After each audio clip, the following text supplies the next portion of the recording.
11 women 90 years ago deciding to start something like this. I mean, that's just amazing. It's an amazing story. I really want to know more about those 11 women. And I think our country and our children and our daughters and our women really need to know more about those 11 women. How they were inspired 90 years ago to start something like this. Not just to start this organization, the CMLU, but then go on to set up a school at a time where the Muslim community wasn't focusing so much on the education of young women and educating their daughters. But they decided to do this. And I was just told, your president was just telling me that they went from house to house asking families to send their daughters to this school. So what drove them? What inspired them? What was the passion behind their idea at that time that this has to happen? So this is something I think that really needs to be part of our nation's history, because it's more than just about one school that they started. It's about how women together can accomplish such amazing, wonderful, transformative things that can have such an impact on society. Because if you look at what's happening today, we know that there is no longer a need to encourage Muslim girls or young women to take to education. They are flourishing in our education system.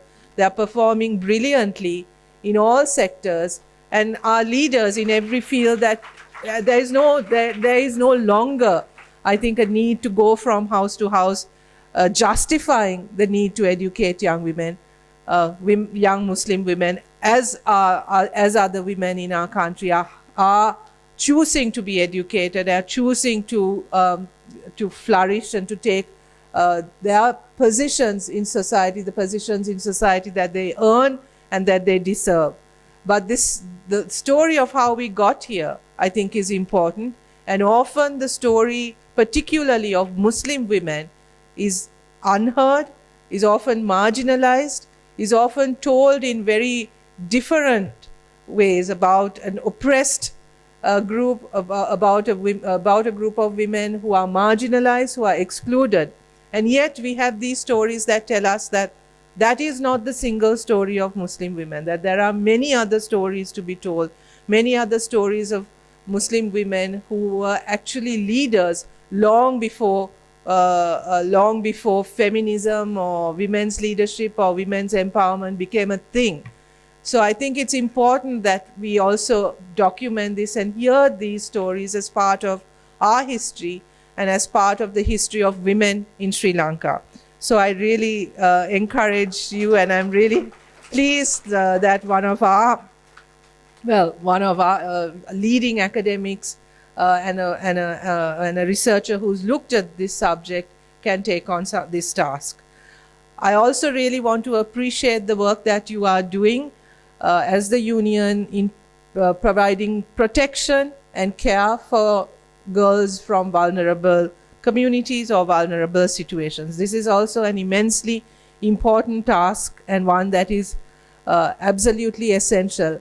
Our Minister for Women and Child Affairs can tell you much more about this, about the need for such safe spaces. Of course, all of us know that the safest and the best place for a child to be in is his or her family. And this is always our first priority, to make sure that the conditions where a child can live and thrive in a family is ensured. This is why we continue to invest and strengthen our social protection services, ensure that families have opportunities for economic growth, for livelihood, that they have livelihood opportunities, that women, that mothers in particular, that the care work they undertake is supported and recognized, not just as some invisible labor, but labor that is essential to maintaining a society, maintaining our families and our communities.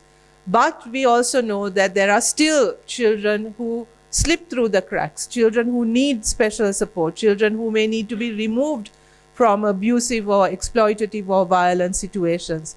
And then we need safe spaces where they can receive that protection, receive that care, and then go back into their community and be able to lead independent lives. So I congratulate you and thank you for that initiative as well. As you know, our government takes this very seriously. The point you raised about what happens when they turn 18, the minister just informed me, our minister just informed me now that that rule is now that children should, that the children in institutions can remain in the care of that institution till they are 21 years of age. This is a change that we brought about because we recognize that this transition is important.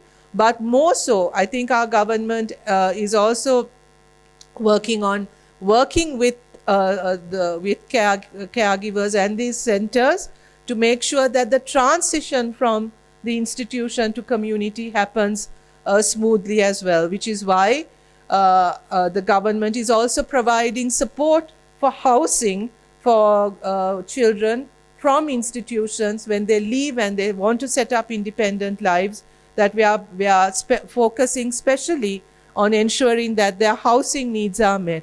And we also have programs in place to make sure that they are directed towards livelihood opportunities, that they are able to access those livelihood opportunities as a priority group. So there are many other programs that the Ministry of Women and Child Affairs has also initiated, including the program that where the children we have set up a savings account for all of these children, so that our intention is not that these children remain institutionalized, but that they integrate with the community and that they are able to establish independent lives as soon as possible. I know that they are popularly called orphanages, but as we know, the majority of these children are not orphans. They come from families that are living in difficult circumstances. So as you very rightly pointed out, it is also necessary that we support these families, because the preventative measure needs to come at the family level, at the community level, but also we have to enable these children when they are able to return to those families, and to make sure that the families have also been supported to receive these children again, or to be able to establish themselves independently.